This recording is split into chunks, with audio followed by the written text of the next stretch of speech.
This book is called Pumpkin Jack. It's written and illustrated by Will Hubble. Pumpkin Jack, written and illustrated by Will Hubble. When Tim carved his first pumpkin, it was fierce and funny and just perfect. A jack-o'-lantern this good deserved a name, so Tim gave it one, Jack. Long after the best trick-or-treat candy was eaten, Tim still kept Jack. At night, when a candle made Jack's face dance on the wall and filled the dark with warm pumpkin smells, Tim felt Jack was almost magic.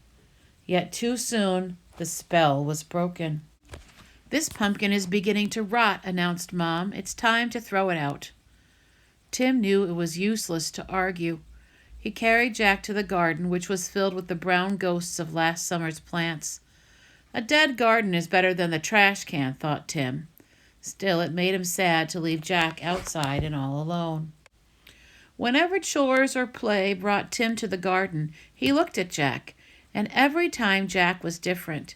He became wrinkled, and his fierce smile began to look kind of silly. "He's starting to rot. Look at his face."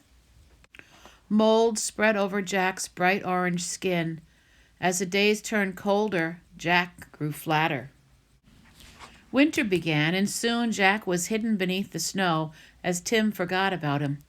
The cold, heavy jacket days came, and snowmen and sliding days, indoor days, Thanksgiving, Christmas, Valentine's. When all these days had passed and the March winds melted the snow, Tim found Jack. There wasn't much left, just a faded and crumpled pumpkin skin, a stem, and a few seeds.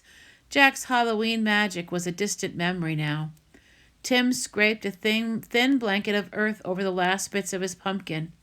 "Goodbye, Jack," he whispered. When spring turned barefoot warm, a tiny sprout appeared where Jack had been. Tim found it and guessed what it was. Can you guess what it is? In the days that follow, Tim weeded and watered and watched the sprout. And slowly and steadily the plant changed and grew. It branched and spread its web of vines over the ground, but no pumpkin appeared.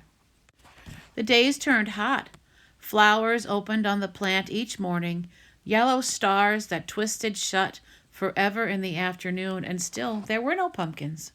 Finally, Tim found a little green ball growing behind a crumpled blossom. A pumpkin! Tim let out a whoop and ran to show his mom. By August, the plant had spilled onto the lawn. Tim's favorite game became pumpkin hunting. He carefully waded among the leaves, searching for green pumpkins like hidden treasures. School began again, and the days cooled. Tim had less time to visit the garden, and when he did, the pumpkin plant seemed tired. There were a few new leaves, and the old tattered ones no longer hid the fat green pumpkins. Then one October morning, Tim woke up to see frost coating the garden. The frozen plant seemed changed to pale blue glass. After school, Tim discovered what the frost had done. The pumpkin plant's leaves were as limp as wet paper. It was dying. Tim searched among the withered leaves for the unripe pumpkins. He picked them and put them on the front porch, hoping for one more change. By Halloween, the pumpkins had ripened to bright orange. There were many, for the plant had been generous, and Tim was generous too. He gave away all but one. From jack-o'-lantern to seed to pumpkin again, the circle was almost complete. Now it was time for Tim to do his part. He gave his pumpkin a face. It smiled at him in a fierce and funny way, and Tim smiled too and said, "Welcome back, Jack."